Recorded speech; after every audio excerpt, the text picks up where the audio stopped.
enough of my chattering away. We're going to have our very first caller and guest coming on the show.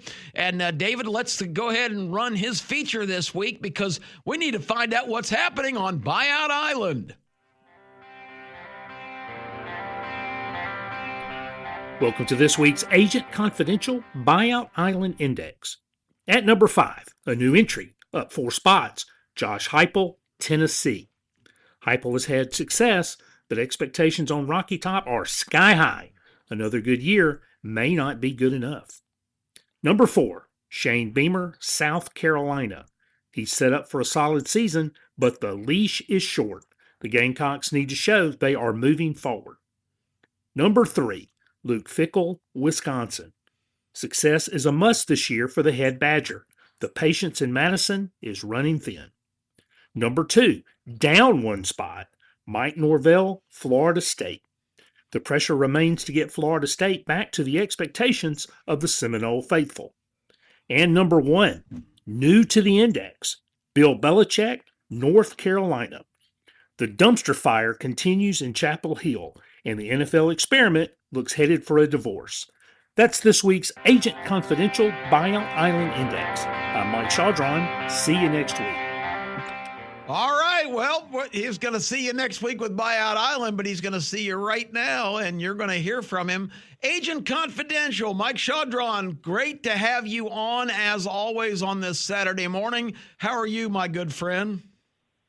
Hey, Kip, it's good to talk to you this morning. Welcome back to Birmingham. How are the travels? Hey, it was great. Had, the convention in Las Vegas, Bet Bash, one of the biggest sports betting conferences, all kinds of people there, regulators and players and bookmakers, and it's a part of the fabric of the sport now. And from a regulatory standpoint, which is my role, there's a lot of talk right now about bringing sports betting kind of into the tent of regulation and getting some things ironed out. And it was fascinating to interact with a lot of people in that world, which is something I hadn't done. A lot of sports media folks there, made a lot of great contacts, and then went on to Saratoga Springs, New York for the board meetings for the Racing Commissioners of International Group. And that was very fascinating discussions as well. So there's a lot of things happening right now in the sports and wagering industries. And it was a fascinating trip, but it was 9 days, Mike. That's too long. I'm too old for that kind of road warrior stuff. Boy, I hear that. In the past, I've spent a lot of time in airline seats, and I'm perfectly happy, sitting in the studio at Chaudron and Sons Farms up here on the mountain in Limestone. So I get that completely. So welcome back. So, hey, but thinking this week, Kip, there's been a lot of news around the PCSA and especially the leverage that the SEC and the Big Ten had over the bill. They got to influence it. So I thought it might make sense to dig into that a little bit and look at why the big two had so much leverage. And get this, it's mainly because of the revenue gap. Last year, the Big Ten doled out $80 million per school. The SEC doled out $72 million per school. The next two, the ACC, $47 million, and the Big 12, $40 million. So a $30 to $40 million gap between the Power Two and those other ones. That, to me, really shows why they have the leverage. Yeah, and the whole Cody Campbell thing, and we've beat Cody to death, but Cody, all this representation of the fact that he was only trying to promote this legislation to protect women's sports and Olympic development sports. That's not what he was doing.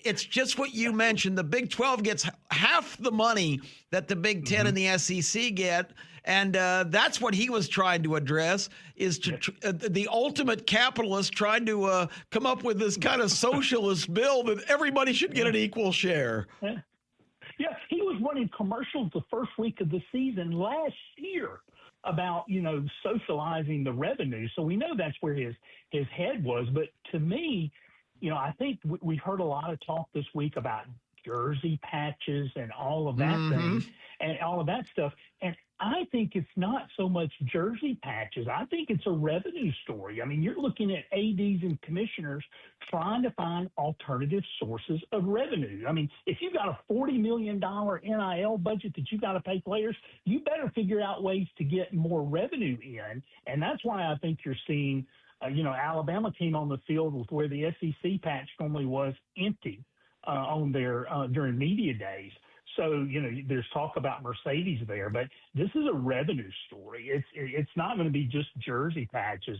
It's going to be sponsorships and naming rights and that type of thing, because these schools have to figure out how to bring in more revenue. That's what we're talking about. That's for sure. And I'm glad you brought that up, because I just did something very inappropriate, because I called that league the Big 12. Excuse me, Mike, I made a mistake. The league is now called the Monster Energy Drinks Big 12.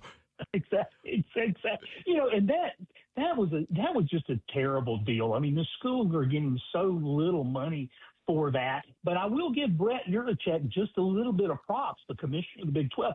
Man, he's just trying to do everything he can to create more revenue opportunities. I mean, if you think of their Redbird Capital deal they tried to do earlier this year, Redbird owns part of Paramount. Paramount owns CBS. That's another media outlet for them. That's exactly what's happening here. They're all trying to get leverage. And if you remember what the ACC commissioner said during his speech during their media days, was that, we have a great relationship with ESPN and we're going to grow that.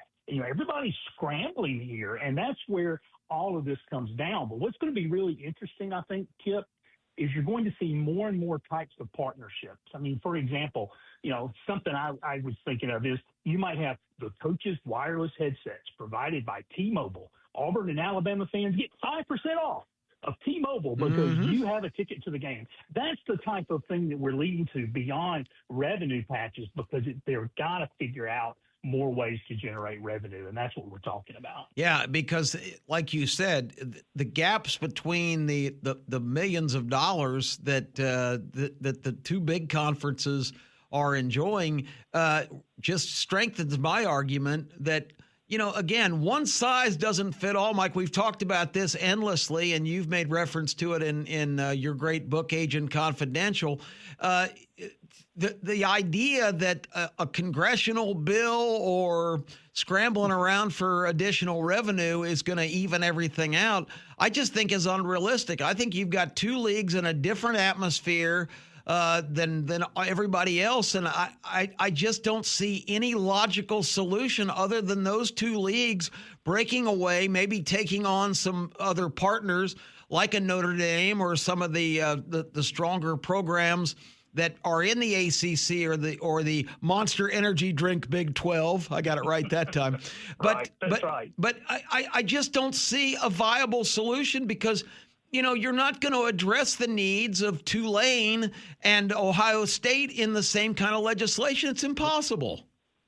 No, you absolutely cannot. And the interesting thing that started to happen, a couple of weeks ago, when the beginning of the week, Ted Cruz like, we got the Big Ten and the SEC on board. That's a game changer. But then as the week went on, you started seeing other interest groups come in. So you had the Black Congressional Conference come in, or caucus come in against it. AFL-CIO came in against it because they want to unionize the players. And then the senator from Florida putting in the amendment that says instead of having 5 years, once the bill is passed, you have 180 days for a school to change conferences. I mean, and that would happen in the middle of the season, Kip. That would be utter pandemonium.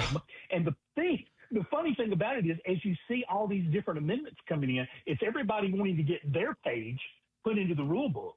And I just don't see how anything close to it passes the way it is right now. There's just too much special interest to get to that 60 votes. But you're right. We're looking at a breakaway of the power two. I think that's why the Florida senator put her amendment in there, because she wants Florida State and Miami to be part of that the super league, be it 48 or 60 teams or whatever. So just fascinating to see how this is all playing out. But I don't expect the legislation in September to pass at all. There's just too many pieces of pork in it right now. That's for sure. Well, at least, Mike, we got just 2 weeks You've got on the this week's Buyout Island.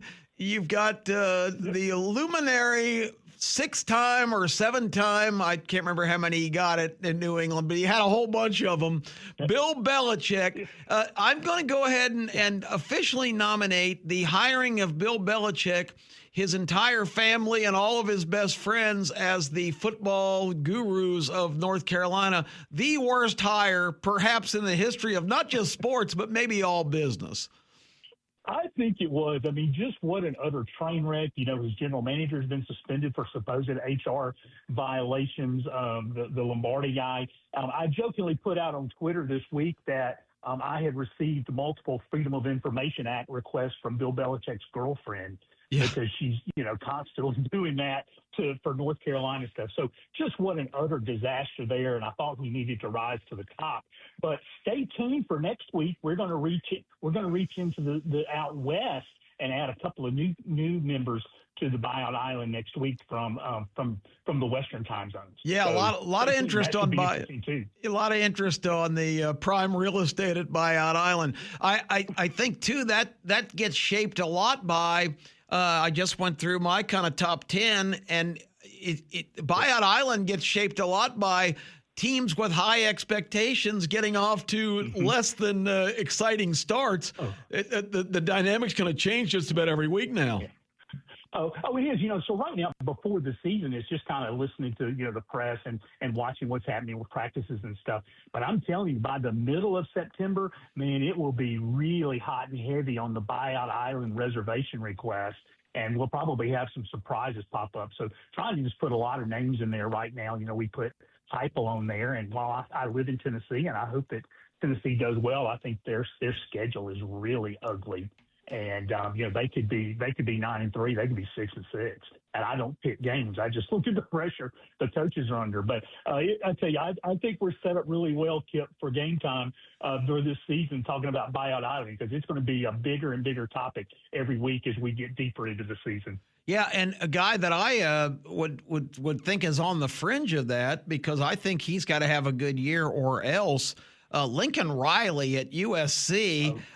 They've got Ohio State, Oregon, Washington, at Indiana, and at Penn State on their schedule. That's a lot of pretty significant hurdles. And I'm sorry, Mike. I've been watching Lincoln Riley at Oklahoma and at USC. I think he's been coaching for about 10 years. Always scores points, but never stops anybody. Does he not understand that you actually have to field a defense? Because I just don't think he's ever focused on that. No, I don't think so either. And I think you hit right on it when I alluded to the Western time zones. So it's a safe bet that we will see the Trojans make an appearance next week on Buyout Island. And I also made a joke this week. I don't know if you saw where Deion Sanders at Colorado closed practice to reporters, or when they came, he said, you can't bring cameras, you can't bring your phone, you can't make any reports. So for my old Alabama fans out there, I said that apparently Deion is installing the wishbone and doesn't want anybody to know about it. Oh, my gosh. Similar to what Coach Bryant did in 1971, and they went and beat Southern Cal.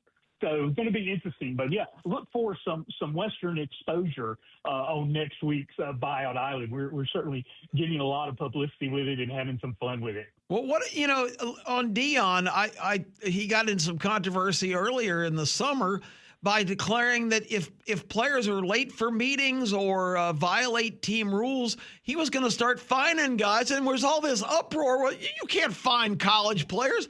Well, you sure as hell can if they're making millions of dollars. I mean, what kind of crazy society are we living in? I think Deion was right on target there. These guys are being paid to be there and to be on time. And I think it's a policy that probably every program should adopt. Yeah, absolutely. John Sumrall at Florida, who, again, as the old head ball coach used to say, it's talking season right now. So, I mean, I certainly like what I hear from Sumrall. I like what I hear from Goes, but out of Auburn. But Sumrall came out and said, you know what, these workouts are going to be tough. These spring workouts are going to be tougher than any of these kids have ever gone through. But you know why? Because we're paying them. And they're employed, and they're going to have to work hard because they're making a lot of money. And I thought that was music to my ears. I mean, the kids are getting paid, good for them. but they need to work and show up and do the things that are expected of them. So just like we are, Kip, as employees, right? I mean, I have to show up on time for work, or I don't get fined, I get fired. So I think that I was glad to see that out of Dion, but I think the Dion experiment is pretty close to running its course, just not having the success out there that they had hoped he would have. And it's a shame because I think a lot of that's attributable to he's just not in very good shape in terms of his medical health and everything else. And it's really kind of sad because he could be great for the game. And that initial season at Colorado just showed the promise of what that could be. But I just don't think he's physically up to the task. No, I don't think so either. And certainly, wish the man well. He's just, he's a fascinating individual. But I certainly think he's going to make an appearance on the list and likely will stay on it for much of the list of the year. So going to be really interesting as we go into the year and see who, is making those behind the scenes calls for possible reservations. Well, Mike, now that we've covered prime time, we get to resume game time, and you're always a huge part of getting us kicked off. So thank you so much for your call and have a great week. We can't wait to hear Buyout Island next week. Always appreciate you joining us. 205.